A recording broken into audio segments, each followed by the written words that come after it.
Glória, ação e a presença do Espírito Santo. Glória. Queridos irmãos, vamos ler 2 Reis, capítulo 13.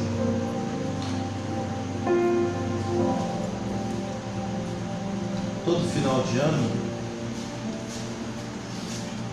todos vocês sabem que ao se aproximar o final do ano, dias difíceis se aproximam juntos.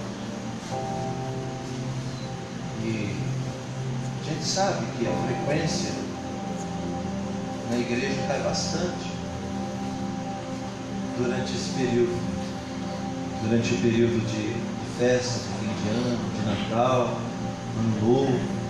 E a igreja vai sofrer suas mazelas até depois do Carnaval. E eu penso, se Jesus voltar nessa época, que tamanha tragédia seria? Porque chega esse período do ano, parece que é tão branco na nossa cabeça, a gente se esquece de quem nós somos. Vivemos a ilusão de um conto de fada vendido pelas televisões, pela internet. Achamos que a gente tem que ficar bonzinho no período de confraternização, de reflexão. É verdade, porque uma coisa nova só pode começar quando uma coisa velha termina. Existe realmente uma movimentação espiritual quando o ano terminar e começar um novo ano, uma nova etapa. Mas isso não quer dizer que a gente deva trocar as nossas prioridades. A igreja, como eu sempre digo, eu sempre estou aqui reclamando, vocês são uma bênção para me aguentar. Chega essa época do ano, as pessoas não têm tempo para Deus. É uma pena. É uma pena. Como eu disse aqui, antes de iniciar o culto, estava dando aqui uma palavra aos irmãos. É uma questão de doutrina, de ensinamento. A gente vai fazer o que for possível para que esse costume, esse mau costume, seja mudado, pelo menos aqui, na nossa pequena congregação. Amém? Vamos ler 2 Reis 13, você achou? Verso 14. 2 Reis 13, 14. Estando Eliseu padecendo da enfermidade que havia de morrer, Joás, rei de Israel, desceu a visitá-lo. Chorou sobre ele e disse: meu pai, carros de Israel e os seus cavaleiros. Então lhe disse Eliseu: toma um arco e flechas. Ele tomou um arco e flechas. Disse ao rei de Israel: retesa o arco, e ele o fez. Então Eliseu pôs as mãos sobre as mãos do rei e disse: abra a janela para o oriente. E ele abriu. E disse mais Eliseu: atira. Ele atirou. Prosseguiu: flecha da vitória do Senhor, flecha da vitória contra os sírios, porque ferirás os sírios em Afeque até os consumir. Ele disse ainda: toma as flechas. Ele as tomou. Então disse o rei de Israel: atira contra a terra. E ele feriu 3 vezes e cessou. Então o homem de Deus se indignou muito contra ele e disse: 5 ou 6 vezes a deverias ter ferido, então ferirás os sírios até o consumir. Porém agora só 3 vezes ferirás os sírios. Só até aqui. Existem livros na Bíblia que são, sem dúvida nenhuma, empolgantes. Contam histórias muito interessantes que dá gosto de ler. Até mesmo nas Bíblias de criança, nas Bíblias infantis, essas histórias interessantes estão lá presentes. Se você comprar uma Bíblia de criança, você vai ver lá a história de Adão e Eva. É uma história interessante. A história do dilúvio, interessante, a história de Davi, de Jesus, mas dificilmente vamos encontrar ali pelo menos uma narrativa, um trecho do livro dos Reis ou das Crônicas. Porque se existe um livro chato na Bíblia, são esses. Fala a verdade. A maioria das pessoas que lê o livro das Crônicas, o livro dos Reis, fica confuso, fala, mas que tanto de rei é esse? Que tanto de guerra é essa? É um livro realmente complexo, chato, porque a narrativa de uma trajetória trágica, ou melhor, é uma trajetória trágica, de uma ruptura de um povo que era um, se tornaram dois, e que caminharam lado a lado em busca da destruição. A narrativa de uma sequência de hierarquia. E se tem uma coisa, senhoras e senhores, muito comum nesses livros, são as palavras rei, trono e guerra. Não vai faltar essas três palavras no primeiro e no segundo livro dos Reis e no primeiro e segundo livro das Crônicas. Não vai faltar. Originalmente não existe primeiro e segundo Reis, primeiro e segunda Crônicas. Originalmente é primeiro, segundo, terceiro e quarto Crônicas. Por que crônicas? Porque a narrativa da história política misturada com a história religiosa da nação de Israel.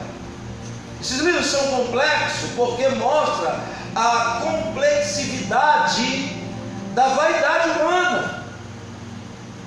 O que pessoas são capazes de fazer para estarem no poder, para terem reverência, reconhecimento. Você vai ver narrativas trágicas de pai que mata filho, de filho que mata pai, por causa de um trono, por causa do poder. Então você vai ler assim, enquanto fulano era rei em Israel, Beltrano era rei em Judá. Parece que é a mesma coisa, mas não é. Os dois povos que eram um, agora são dois, irmãos, meio irmãos. Um afastado de Deus, outro ainda se esforçando para caminhar com Deus aos trancos e barrancos, aos capos e cavalos.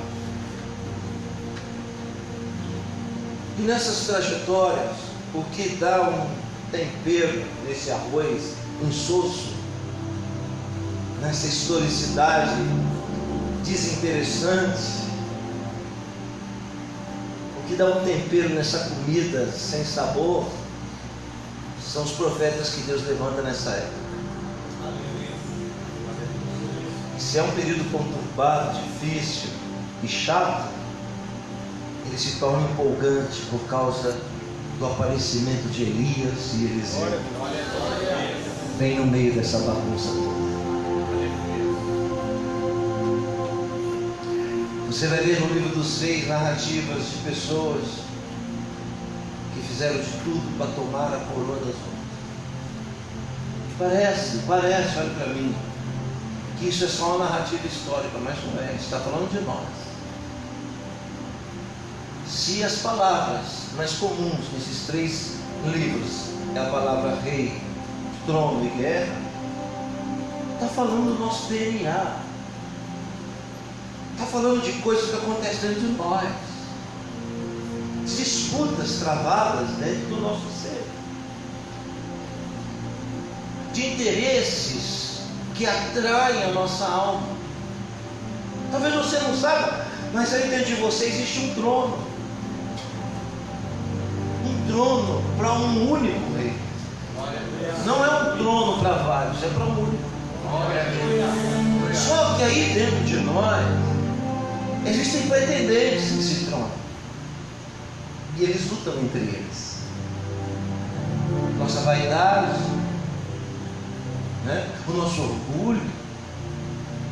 Aí dentro de nós existe uma batalha, uma guerra medonha para ver quem vai sentar nesse trono.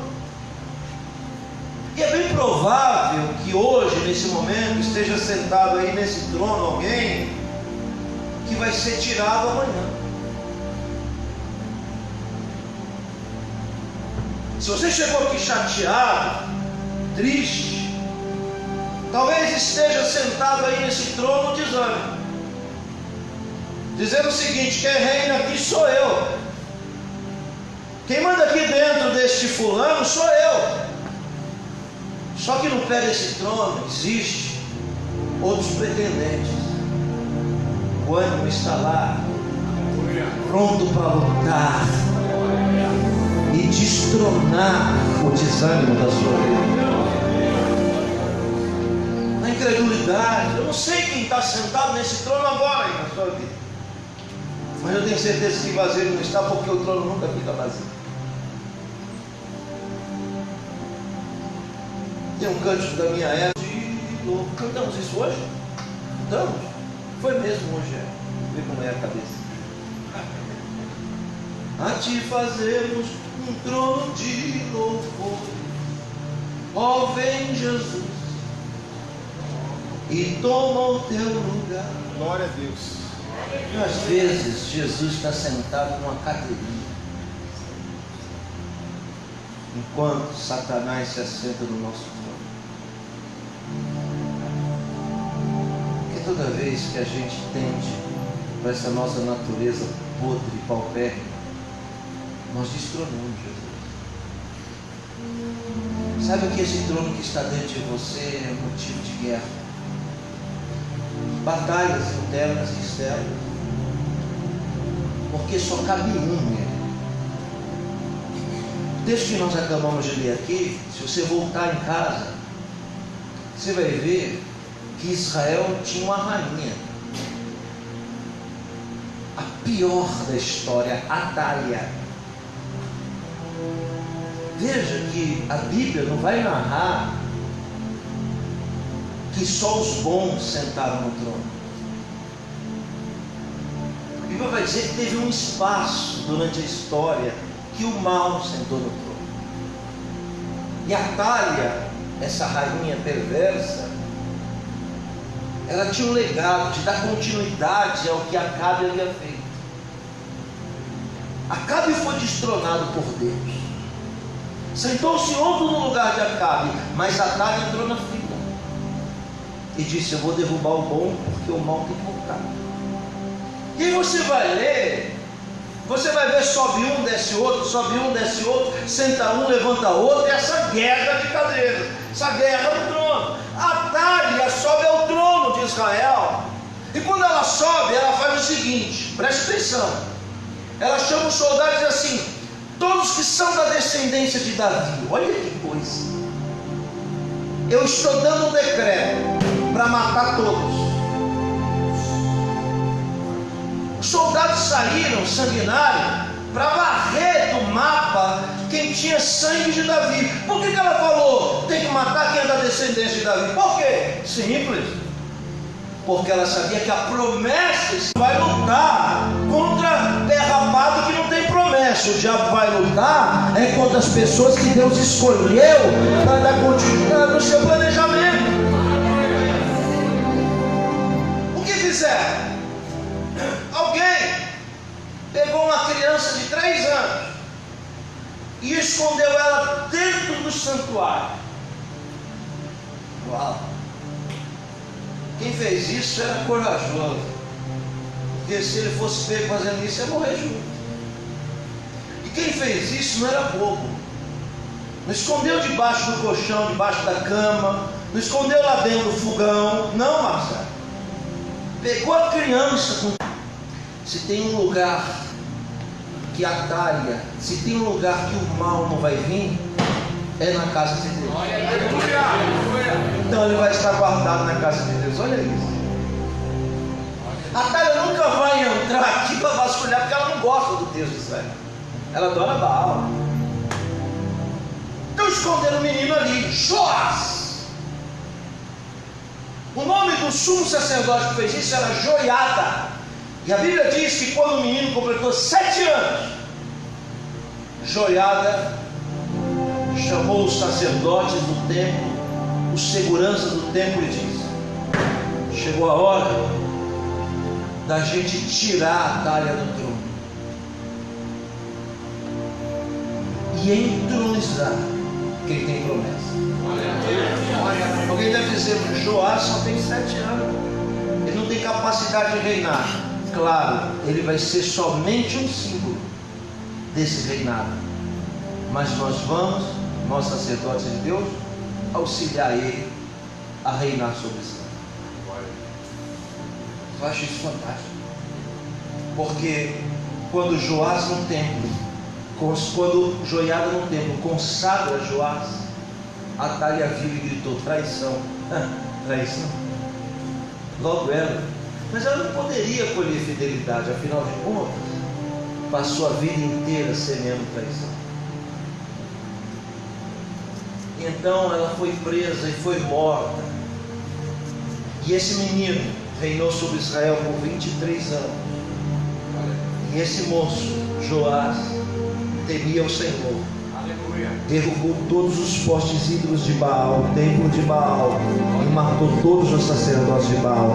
Restabeleceu a ordem da adoração ao único Deus. Por quê? Porque o bem estava entronizado. Alguém está entendendo o que eu estou falando? Tudo que está embaralhado na nossa vida é porque quem está sentado no seu trono não é alguém, ou seja, não é algo que tem a promessa de Deus. Se no seu trono estiver sentado pessoas, se no seu trono estiver sentado condições, se no seu trono estiver sentado dinheiro, se no seu trono estiver sentado qualquer coisa que não seja Deus, as coisas vão piorar cada vez mais. E uma desses episódios, a Bíblia diz que quem era o profeta em Israel era um moço chamado Eliseu. Eliseu era discípulo do maior vulto profético de toda a Bíblia, Elias. Eliseu era alguém reverenciado, preste atenção. E a Bíblia diz, no texto do capítulo 13, é a última participação do profeta Eliseu na Bíblia. Nós acabamos de ler dizendo assim: e havendo Eliseu para morrer da doença que haveria de o matar. Impressionante. Estamos falando de alguém que curou enfermo. Estamos falando de alguém que metia terror sozinho em exércitos inteiros. Mas estamos falando de alguém que ficou doente.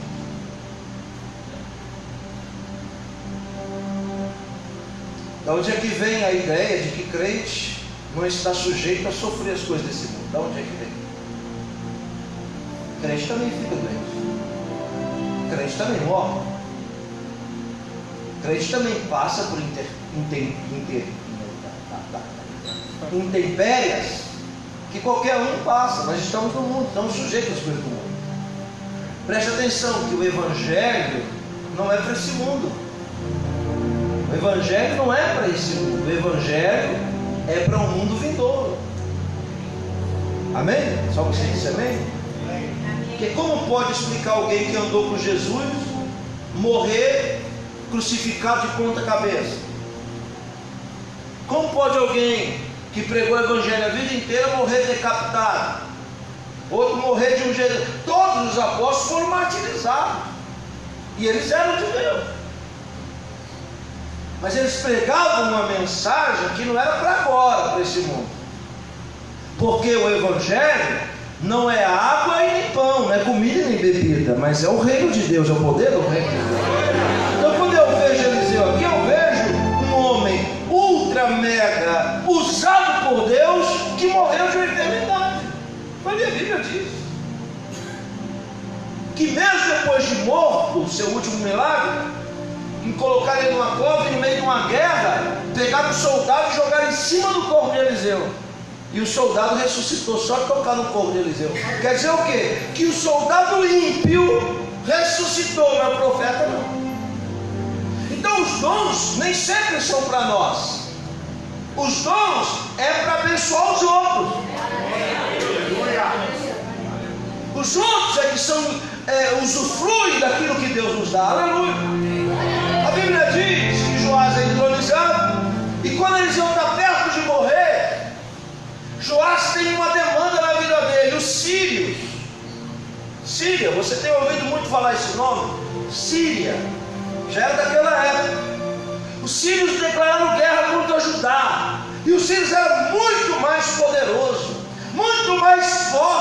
de Judá. E Joás tem medo dos sírios. Antes de Joás ir para a guerra, o que ele faz? Vou consultar ao Senhor. Glória a Deus. E quando Joás chega lá, ele se depara com um profeta, com um homem de Deus, cansado, doente, acamado, prestes a morrer, só o couro e osso, entre aspas, abandonado, esquecido. Não tinha um grupo de oração do lado dele, não tinha nada.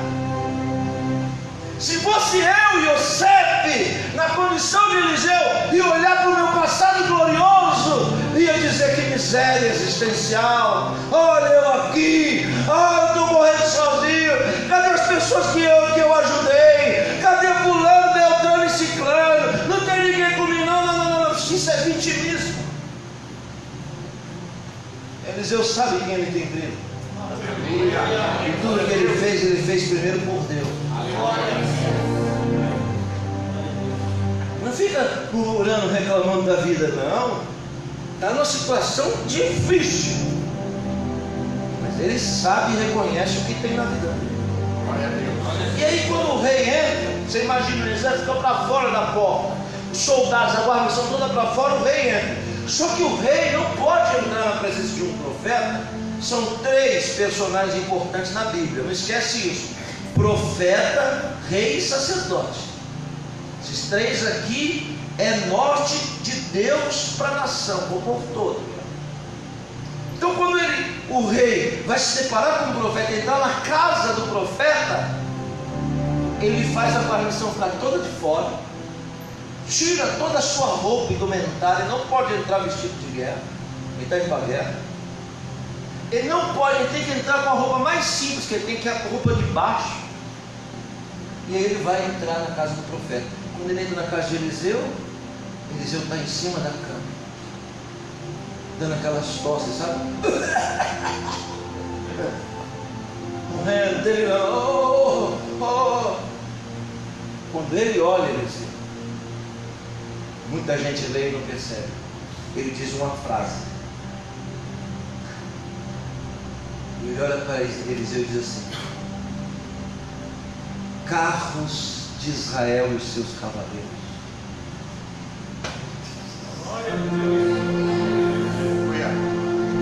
Carros de Israel e os seus cavaleiros. Por que ele diz isso? De onde vem isso? Ele saúda o profeta, velho, cansado e prestes a morrer, com essa frase: carros de Israel e seus cavaleiros. Foi ele que inventou? Não. Essa era a saudação que é dada aos profetas. Essa saudação que todos deram quando Elias apareceu. Quando o fogo caiu no Carmelo, todos colocaram a cara no chão e disseram: carros de Israel e seus cavaleiros. Quando eles estavam cercados por inimigos, eles diziam: carros de Israel e seus cavaleiros. O que eles estão dizendo com isso? Eles estão dizendo que aquele profeta tem um poder maior do que todos os carros, todos os cavaleiros, todos os cavalos de guerra de Israel. Que a força e o poder não vai vir do campo de batalha, mas vai vir da boca do profeta, que é representante de Deus. Nós vivemos dias difíceis na nossa fé. A nossa fé hoje está fadada, jogada na boca de pessoas que dizem, e o que dizem Deus não cumpre. Mas não é porque vivemos dias em que pessoas que não têm palavra de Deus na boca estão infestando a nossa fé, que a gente não tem que ter reverência com aqueles que têm a palavra e o poder na boca. Um decreto de um homem de Deus. Eu quero dizer algo aqui para você. Que Deus otorgou o altar de poder. Talvez você nem acredite, mas eu sou daqueles que não dependem da fé de ninguém para acreditar no Deus que eu sirvo. Mas se eu lançar hoje um decreto sobre a sua vida, essa guerra que você está passando, ela vai cessar, ela vai cair, ela vai quebrar, ela vai acabar. Essa perda que você está vivendo, existe poder na palavra do sacerdote e na palavra do profeta. Agora, isso não vai depender só de quem profetiza, isso depende de quem ouve a profecia. Porque tem gente que ouve a palavra, mas não cumpre ela. Ouve a palavra, mas não pratica ela. Como diz Tiago em sua epístola, são como ondas que batem na areia, faz barulho, mas não dá em nada, não chega em lugar nenhum. Então a gente tem que ter a sabedoria de ouvir o que Deus está falando e pôr em prática. Um homem de Deus colocar a mão na sua cabeça, um homem de Deus liberar uma palavra sobre a sua vida, se você crer, o que for dito vai acontecer. Quando ele olhou Eliseu quase morto, prestes a morrer, morreu dias depois disso, quem olhou e pensou, carros de Israel e seus cavaleiros, pensou, agora lascou de vez, porque eu vim aqui buscar um socorro de Deus e o profeta está pior. Não se deixe levar pelas aparências. Quem é da casa aqui há muito tempo nem sabe quantas vezes eu cheguei aqui pior que você 1000 vezes. Quantas vezes eu cheguei aqui na casa praticamente morto, sem força para nada, mas aí Deus colocou a palavra na minha boca. E ele subestima o profeta e diz, meu Deus, agora pronto. Além de eu perder a referência de Deus, eu ainda vou perder a guerra possível. Quando ele gritou, carros de Israel, seus cavaleiros, o que Eliseu faz? Sem ninguém ajudar, levanta sozinho da cama.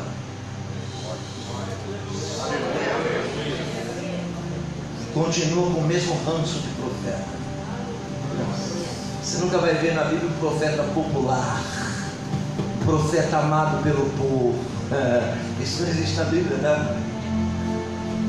Profeta que o povo aclama. Não, nunca vai ver isso na Bíblia. O profeta sempre será rejeitado pela nação, senão não é profeta. Eliseu tem o mesmo ranço, ele não tem popularidade, sabe? Ele não é uma pessoa muito agradável de conversar. Eliseu se levanta, morrendo, olha na cara do rei, Joás está tremendo, todo suado. Ele olha para Joás e diz, arco e flecha. Joás não entrou ali para dizer, Eliseu, eu vim aqui para dizer para o senhor, eu estou precisando disso, daquilo, eu vim buscar porque eu sei que você é de Deus, e eu sei que se você falar vai dar certo, e eu sei que se falar vai acontecer. Não. Ele não falou nada para Eliseu, mas Eliseu sabia que ninguém se apresenta perante o profeta, e ainda que não peça nada, certamente não vai sair de mãos vazias. Vou dizer algo aqui, olha lá, o Cauã está recebendo, perfeito, Cauã, recebe aí. Ninguém nessa noite vai sair do mesmo jeito que chegou. Ainda que não peça, Deus tem algo para lhe dar. Louvado seja o nome do Senhor. Eliseu olha para ele, você imagina a cara, vocês que estão nos assistindo aí pela internet, Eliseu olha e diz, pega um arco e pega uma flecha. Doente, velho, cansado. Ele não fez igual o homem do tanque de Betesda, né? Porque o homem do tanque de Betesda, quando Jesus chegou, ele começou a reclamar da vida, né? Quando ele chegou para Eliseu falou, apareceu? Entendi. Cadê o pessoal que me abandonou? Não falou nada, nem reclamou. Por quê? Porque quem reclama é quem não tem para dar. Quem tem para dar se levanta e entrega. E ele se levantou e entregou e disse, já sei que você veio buscar, e o que você veio buscar, só o velhinho aqui doente tem para lhe dar. Pode vir que Deus vai lhe dar, Deus vai lhe entregar. Pega um arco e uma flecha. Então, quando ele diz um arco e flecha, ele está despido. Certamente ele vai até a porta da casa de para o assistente: arco e flecha. Alguém traz um arco e uma flecha dentro da casa de Eliseu. E Eliseu olha para ele e diz: está vendo aquela janela ali?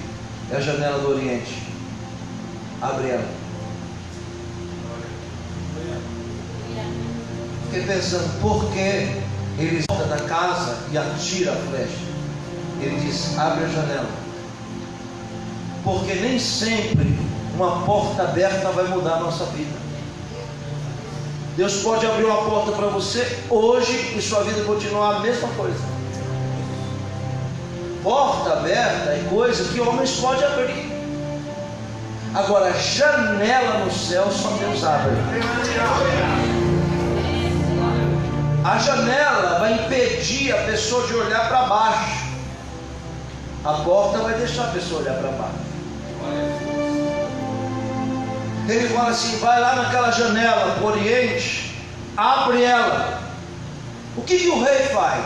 O rei está recebendo óleo de um profeta fim de carreira, um profeta doente, velho, entre aspas, desamparado, sozinho no quartinho onde ele morava. Quem ele vai dar crédito para alguém nessa condição? Quem? Não, a gente só dá crédito para quem está nos holofotes. A gente só dá crédito para quem está por cima, e nem damos crédito para quem está supostamente por baixo. Porque às vezes a gente acha que a pessoa está por baixo, e ele está mesmo por baixo diante dos homens, mas ele está por cima diante de Deus. E tem gente que está por cima diante dos homens, mas está por baixo diante de Deus. O que acontece é que Eliseu sabe o que ele tem que fazer, independente da sua condição. Eliseu não depende do rei chegar lá e dar um agrado para ele, fazer um agrado para ele. Não, ele sabe, ele nasceu para aquilo. Abre a janela. Aí o rei obedece, dando ordem para a autoridade máxima do país. O profeta Eliseu dando ordem para o rei: abre a janela ali, rapaz, vai, corre, vamos. Só quem quer uma vitória é que obedece. Só quem quer uma vitória não fica perguntando por quê. Só quem quer uma vitória não fica empinando o peito, dizendo assim: quem é você para mandar de mim, seu velho doente?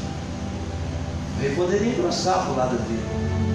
Afinal de contas, não existe nada mais fácil do que bater num velho doente. Só que aqui não é qualquer. Aí dele se tocasse a Eliseu. Ele sabe disso. Você sabe onde você está pisando? Você sabe com quem você está lidando? Abre a janela. Quero da porta do Oriente. Por que a porta do Oriente? Porque certamente tinha uma outra janela, a porta do Ocidente. Se fosse só uma janela, ele não precisava dizer da porta do Oriente, porque tinha outra janela. Por que ele mandou para o Oriente? Porque ele está dizendo: nós vamos lutar em direção ao mal que vem contra nós. Se a gente abre o Ocidente, a gente foge do problema. Se a gente abre o Oriente, a gente vai de encontro ao problema. Então, tem gente aqui abrindo a janela errada, a janela de fugir. Jesus está dizendo para você: fecha a janela de fugir e abre a janela que vai ao encontro do problema. Quando ele abriu a janela, olha só o que ele disse: pega o arco e reteza. Reteza é arma ou arco. Mira em direção ao Oriente. Quando o rei fez isso, para mirar, o profeta encostou nele por trás, colocou a mão na mão dele, a outra mão no arco, e diz: flecha da vitória do Senhor. De novo, se o rei soltasse a flecha sozinho, não ia dar nada, ia perder a guerra para os sírios. Mas só ganhou porque a mão de Deus veio em cima da mão dele. Se a mão de Deus não estiver na nossa vida, a gente vai passar a vida inteira jogando flecha e não acertando ninguém. Mas se a mão de Deus estiver com a nossa mão, aí as coisas vão mudar, porque todas que a gente lançar vai dar certo e vamos derrubar o nosso inimigo. Retença. Aí ele retensou, ele veio por trás e disse aqui, ó, no ouvido dele: flecha da vitória do Senhor. Aí quando ele solta a primeira, ele diz: solta mais. Agora imagine vocês, se no lugar onde se põe flechas tivesse só uma. Ele soltou a segunda, soltou a terceira, aí ele diz assim: vai até a beirada. Aí ele foi até a beirada. Quando ele encostou na beirada da janela, ele diz: agora fere a terra. Puxou uma, plá, feriu. Puxou duas, plá, feriu. Puxou três, plá, feriu e parou. Aí a Bíblia diz que o profeta se indignou contra ele e disse: quem mandou parar?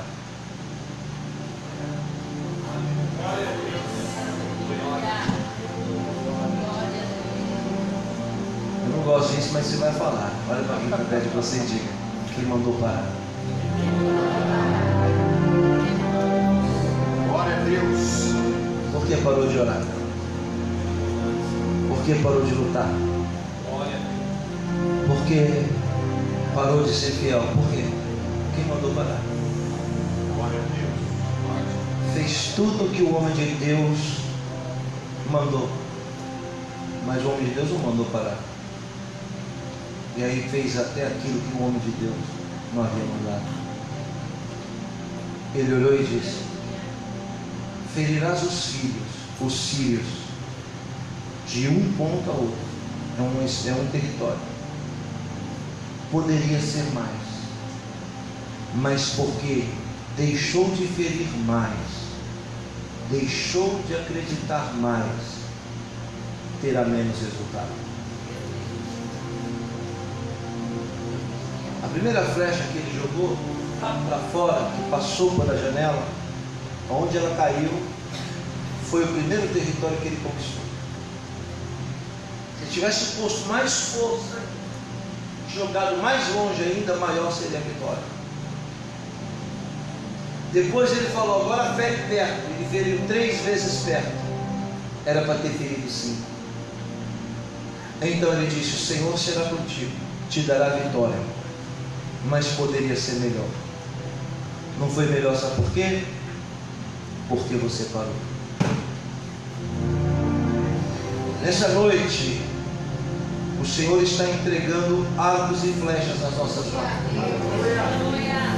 Nessa noite, Deus está entregando a você uma arma espiritual e está lhe dizendo: faz conforme eu te ordeno, porque tu ferirás os seus adversários. Esses demônios que se levantam contra você, eles vão ter que recuar e cair por terra. E o espaço que foi perdido, este será recuperado de novo, diz o Senhor dos Exércitos. O espaço onde havia paz, o espaço onde havia confiança, o espaço onde havia prosperidade, o espaço onde havia harmonia foi conquistado pelo seu inimigo. Mas diz o Senhor hoje: eu vou derrotar o seu adversário e vou devolver o território que ele havia conquistado. Novamente eu vou entregar nas suas mãos. Onde estão aqueles que acreditam? Pode abrir a boca e dar um grito de glória, exaltando o nome do Senhor.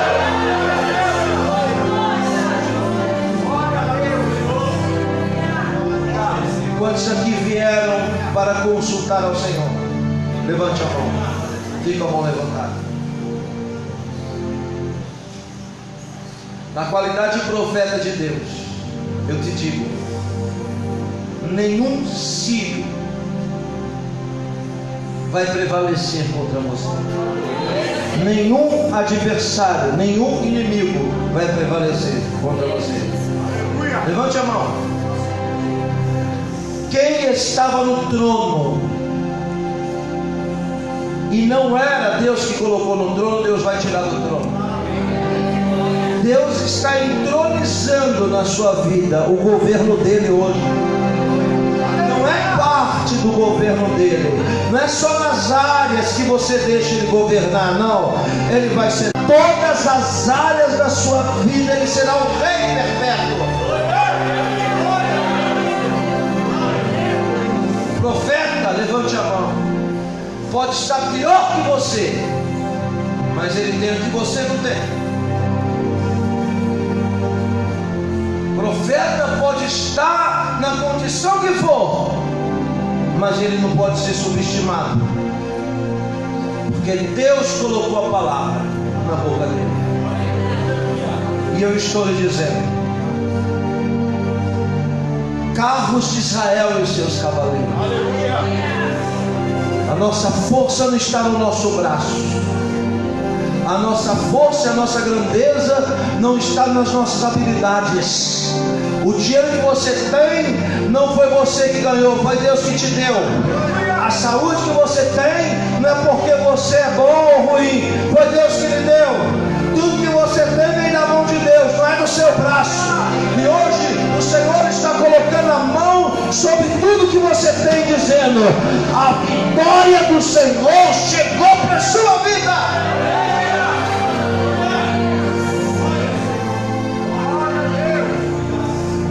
Eu encerro dizendo assim: o profeta disse: joga flechas de longe, joga as flechas perto. Porque essa vitória que Deus vai dar é vitória que está longe e vitória para quem está perto. Glória a Deus. Existem coisas na sua vida que estão longe demais.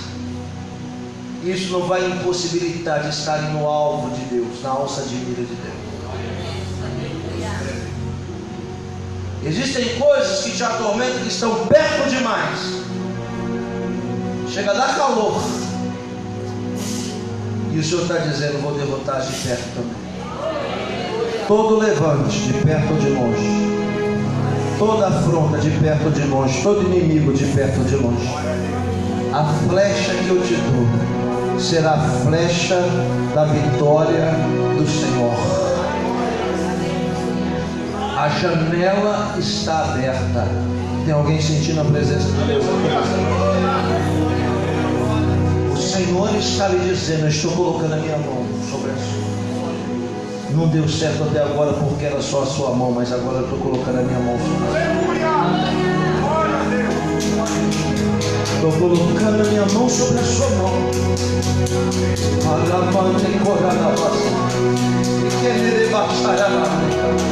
Comece a adorar ao Senhor nessa noite. Você não pode entrar na presença de Deus com a sua aljava vazia, sem flecha nenhuma, porque quem vai para a guerra não pode ir sem flecha, quem vai para a guerra não pode ir sem arco. O Senhor diz: as flechas eu, o Senhor, vou usar para te beneficiar, para bradar na sua vida e para te dar vitória.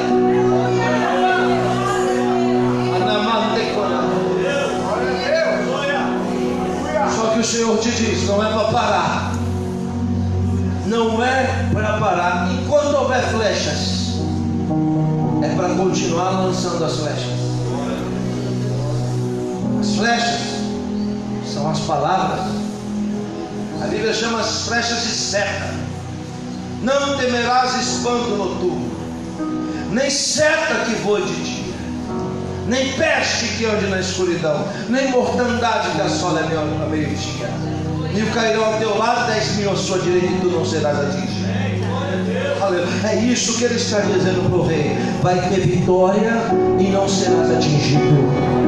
Não tenha medo dessa peleja, não foge dela, vai ao encontro dela, vence o seu adversário e mantém entronizado aquele que Deus colocou. Mantém entronizado o Senhor Jesus na sua vida.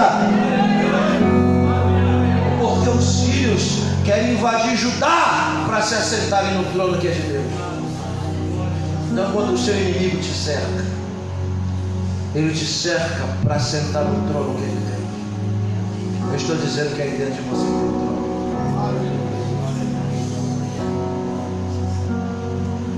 Tem gente que está fadado a viver a vida inteira andando de bicicleta. Não tem problema nenhum andar de bicicleta. Mas por quê? Porque ele andando de bicicleta, Jesus está no trono. Mas se Deus exaltar ele vai tirar Jesus do trono. Vai colocar as coisas que ele tem no lugar. Você vai sair daqui hoje pensando quem é que está sentado no seu trono. Quem é que está entronizado na sua vida? Quem é que governa a sua vida? Qual é o governo da sua vida? Seu coração governa? Seu sentimento governa? O seu medo governa? O que as pessoas dizem para você é o que governa? Feche os seus olhos. A música no começo.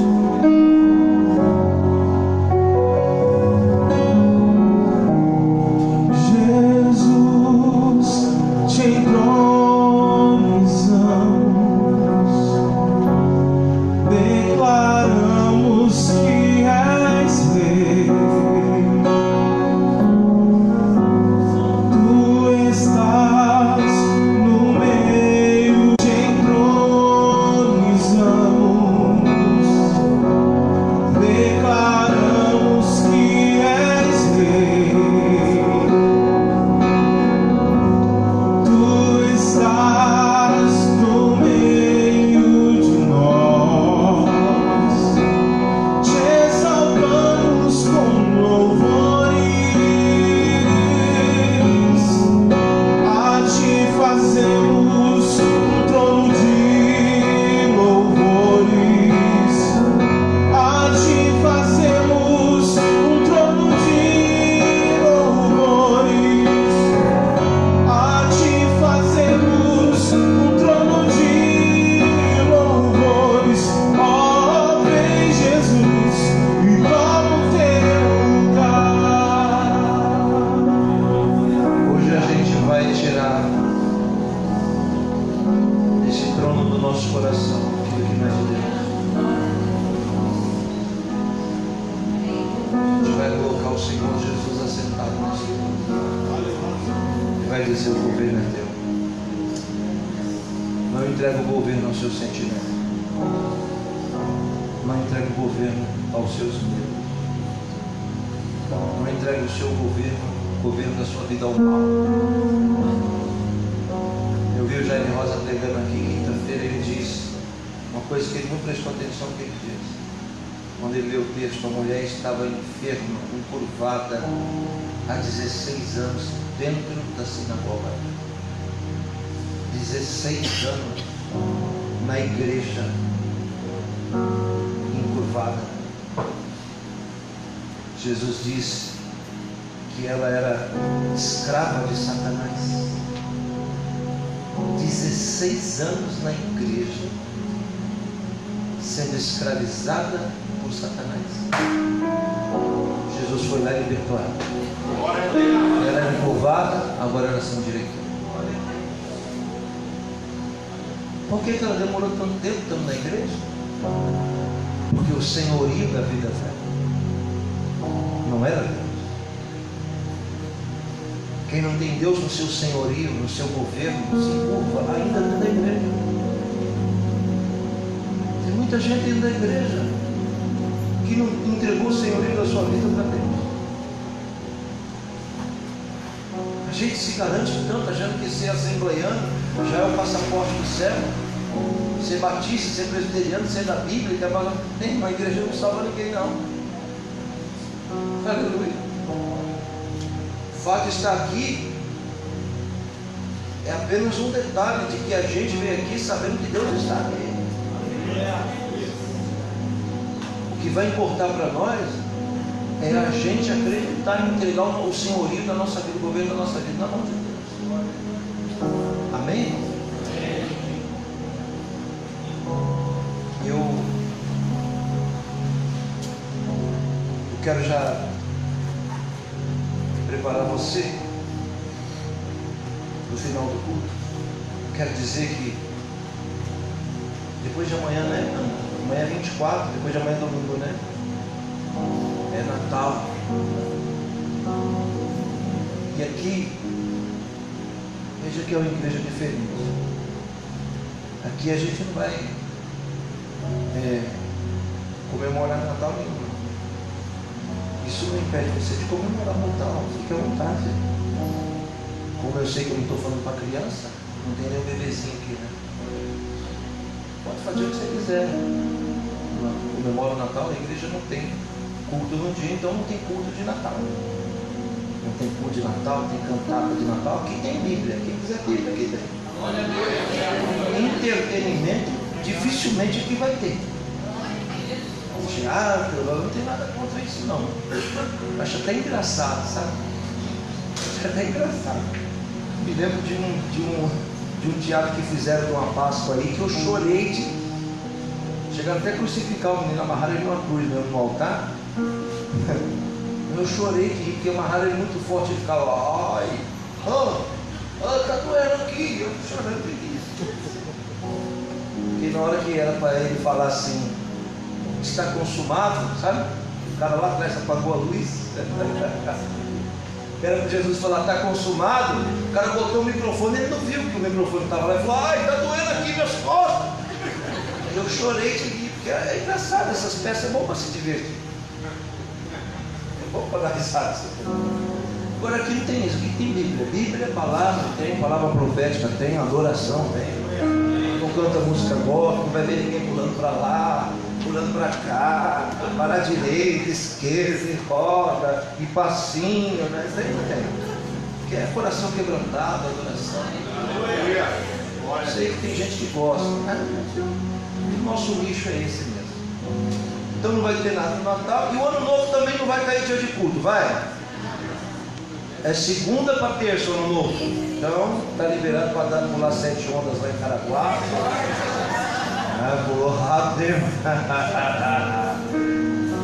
Está liberado para você passar o Ano Novo com a sua família. Ora em casa, tá? Abençoa a sua vida. Os que estão na minha lista de transmissão, eu vou mandar uma palavra sobre a sua vida.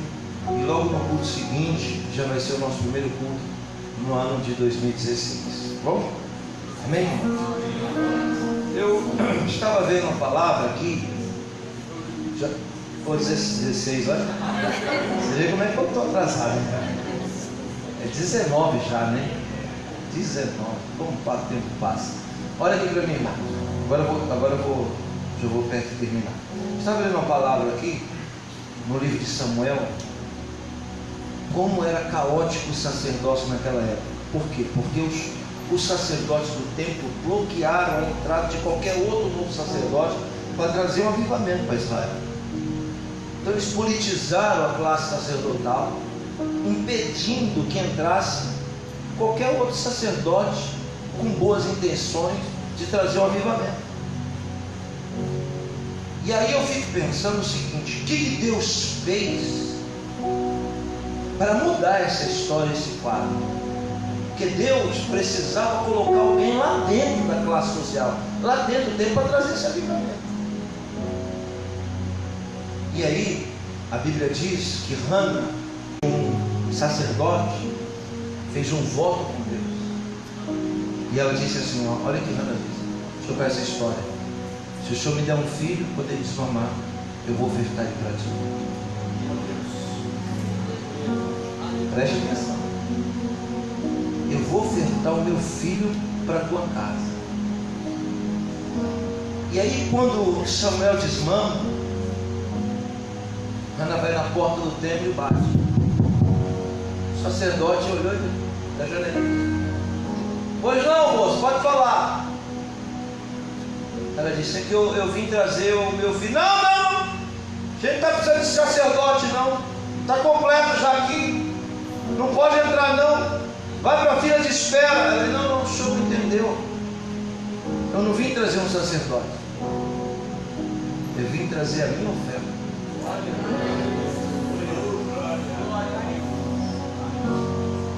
Quando ela disse isso, eu vim trazer a minha oferta, a porta que estava fechada teve que ser aberta.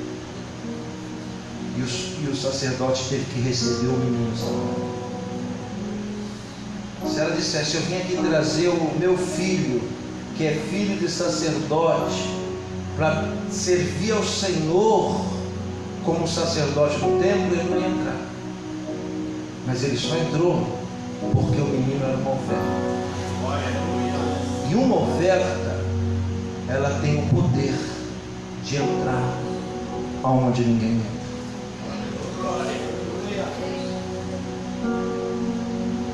Quando a gente quer ser fiel a Deus no pouco e no muito, é ser fiel em tudo que vem na nossa mão.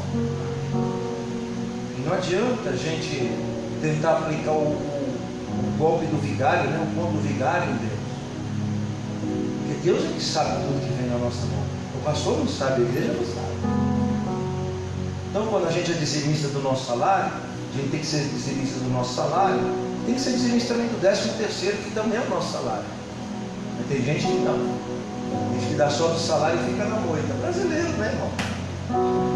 Quietinho. E o Eterno vem tudo. Então existem áreas na nossa vida que a gente só pode entrar se a gente fizer uma oferta. Talvez seja isso que Deus quer de nós. Talvez seja isso que Deus quer do Yosef. Uma entrega maior, uma oferta maior. Talvez tudo que eu fiz nesse ano ainda foi muito pouco. Deus quer mais de mim. E Deus nunca vai exigir de mim aquilo que eu não tenho. Se Ele quer mais, é porque eu tenho mais para dar. Se Deus quer mais de você, é porque você tem mais para dar. Eu queria que você fechasse os seus olhos. Nós vamos orar. Quero dizer a importância que tem de um dizimista receber a mão de um profeta na sua cabeça, de uma autoridade espiritual. Talvez de onde você veio, como você aprendeu, não te deu respaldo, ou seja, isso não significa muito para você. Mas aqui nós vamos aprender que isso significa muito. Que se Eliseu não colocasse a mão dele no rei Joás, ele ia perder a guerra. Que se a mão de Deus estiver com você, você também vai perder a guerra. Pode ser quem for, pode ter o que tiver, vai perder. Porque sem a mão de Deus não existe vitória. Então nós queremos servir a Deus apenas no que nos convém. A gente só serve a Deus nas áreas que a gente acha que tem que ser crente, mas em outras áreas não. Para Deus não serve servir apenas no que nos convém. Para Deus só serve servir na totalidade. Eu prego nessa noite, não é para bandeiras nem lustres. Eu prego nessa noite para pessoas que acreditam no que é pregado aqui. E prego dizendo uma oferta capaz de abrir portas fechadas, uma oferta capaz de entrar em lugares onde você por si só nunca entraria. A sua empresa é consagrada a Deus, o seu trabalho é consagrado a Deus. Então por que o fruto dele não é? Como a gente pode acreditar que Deus vai abençoar a nossa vida financeira se a gente não tem compromisso financeiro com Deus? Eu não falo para crianças, falo para pessoas que estão decididas a levar Deus a sério. Você precisa levar Deus a sério. Senhor, aqui está o seu povo, não é meu, é seu. A oferta que está no bolso deles, não foi eu que dei, foi o Senhor que deu. O dízimo que está no bolso deles, na conta deles, não foi Yosef Akiva quem deu, foi o Senhor quem deu. Então eles não vão dar a mim, vão dar a ti. E assim como a oferta de Hana foi suficiente para abrir as portas daquele templo e entrar o avivamento para a nação inteira através da sua oferta, a oferta de Hana chamada Samuel, que seja esse Samuel, essa oferta, o nome de Samuel, de cada fiel aqui nessa noite, daqueles que são dizimistas, supridores e mantenedores desta casa. Eu ponho as minhas mãos sobre eles, como Eliseu colocou sobre o rei Joás, e declaro flecha da vitória do Senhor. Eles vão sair vitoriosos, em nome de Jesus. Amém. Sai do seu lugar, vem aqui à frente. A maquininha está ali da igreja.